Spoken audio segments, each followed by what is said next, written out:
Hey guys, it's Romania Black. So after that episode of Banana Fish, I need some happiness. I need some free. We are on episode 6 of Eternal Summer, the prime of Invincibility.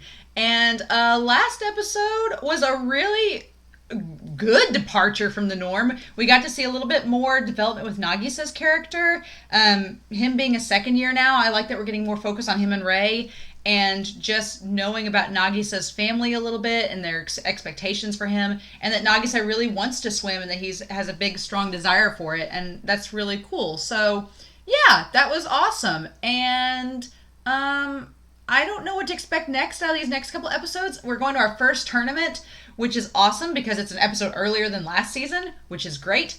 I'm assuming we're going to get to see Momo in action. Everybody's been practicing, so we're going to see, is Rin going to be doing freestyle or is Sosuke? That's the question. Who's going to be doing free against Haru?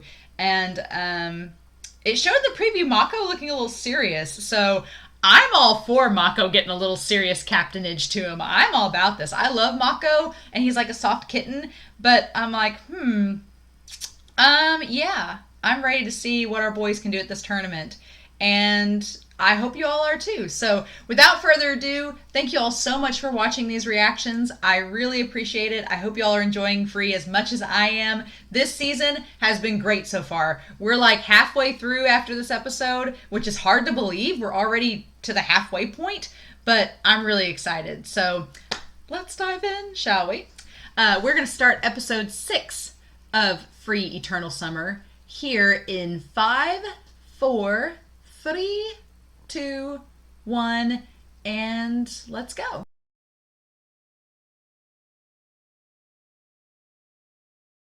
Ooh, are we gonna have drama? Are we gonna have drama, y'all? Shark drama? I need to go back and rewatch that opening because I feel like there was a shot of a bunch of sharks around a dolphin, which might have been Haru. And I'm wondering, is Sosuke also a shark? Is that also his animal representation? So yeah, this episode, a lot of ties to friends and family.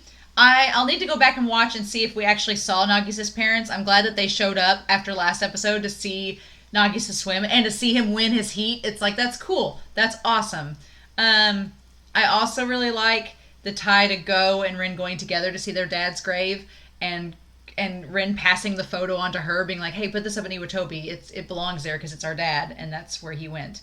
And that's really cool. Sosuke not competing in any of the events. I'm assuming he's going to compete in the relay. That's interesting to me. He seems like he wants to say something, and he's just holding it back. I'm like, dude, we know that you've got the Rin syndrome. You've got the angst in you, and you just need to open up and share that angst and just let Nakama wash over you. It's fine. Look what wonders it's done for Rin. You just need to, Sosuke, open up your heart and, listen to your heart when it's calling for you and just let it go. So yeah, I'm curious about that. But Notori kind of idolizing Rin a little bit, trying to do the snap that he does, and I love the foil between Nagisa and Notori, because on the surface, Notori and Nagisa are very similar. They're both like the shorter characters that are like always around the team and kind of supporting them. They're supportive characters. They're all like the shorter characters in the group, and they kind of hold the teams together in their own special way. But personality-wise, they are total opposites. Like, Nagisa is like the sun and Notori is the moon.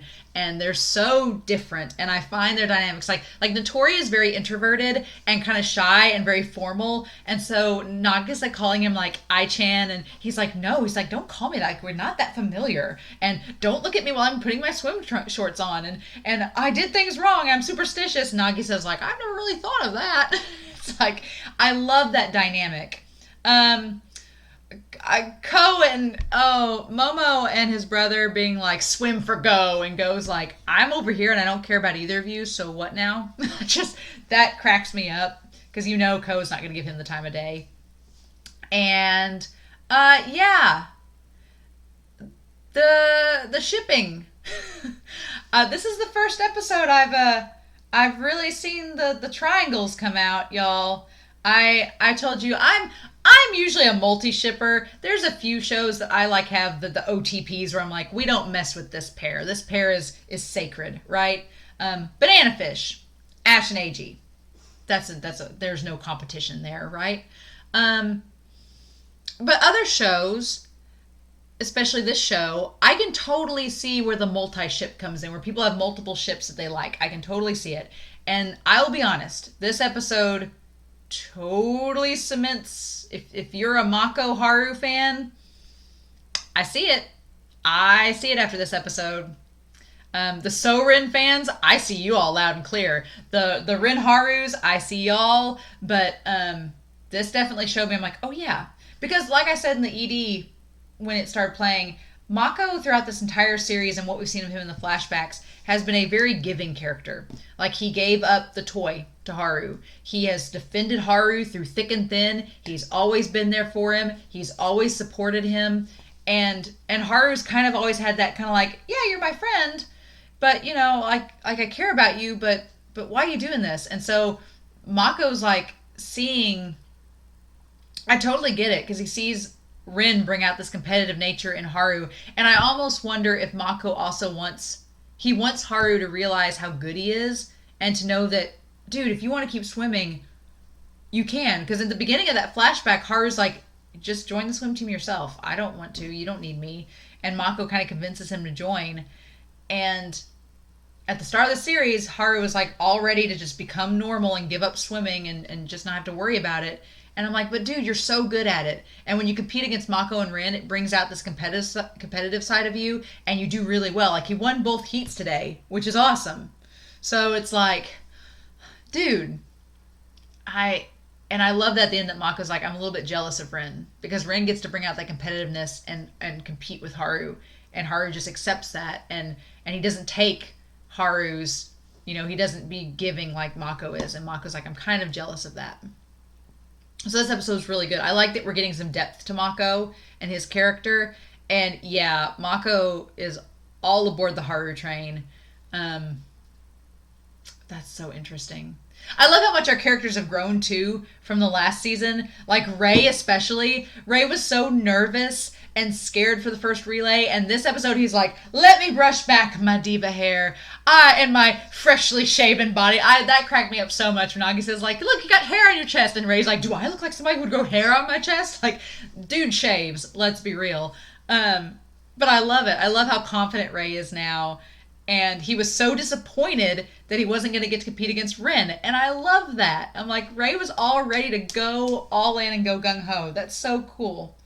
So yeah, man, just this episode was really good, and it set up some more depth with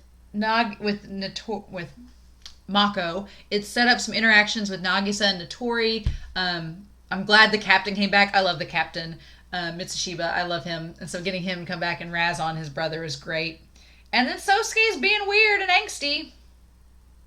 And I feel like this series has let Rin mature and grow, because now we have this other angsty shark. I picture Sosuke as like a hammerhead. He's coming in, just butting his way through. If Rin's a great white shark, then Sosuke's a hammerhead. He just comes in, and I feel like Rin's going to be like, look, man, I was like you once. I was all angsty, but I embraced the Nakama, and so can you. And I'm ready for that moment. It looks like in that preview that they're up against the trees. It's always the dang trees and free. We're going to have a heart-to-heart in this forest. I'm ready for it. I needed this episode. It was so wholesome and heartwarming, and I needed it after the angst that was Banana Fish. I needed this moment. So, thanks, Free. Eternal summer indeed. So I'm curious. They got past their initial prelims, so now they got to go to the finals. And then hopefully that'll qualify for nationals, and they got to do the relay. So lots of swimming next episode. I'm here for it. But I hope you all like this reaction. Thank you so much for watching. And yeah, next time we'll come back to episode 7 of Free Eternal Summer. Have a wonderful week. Stay safe. Take care. And I'll talk to you all again real soon. Bye.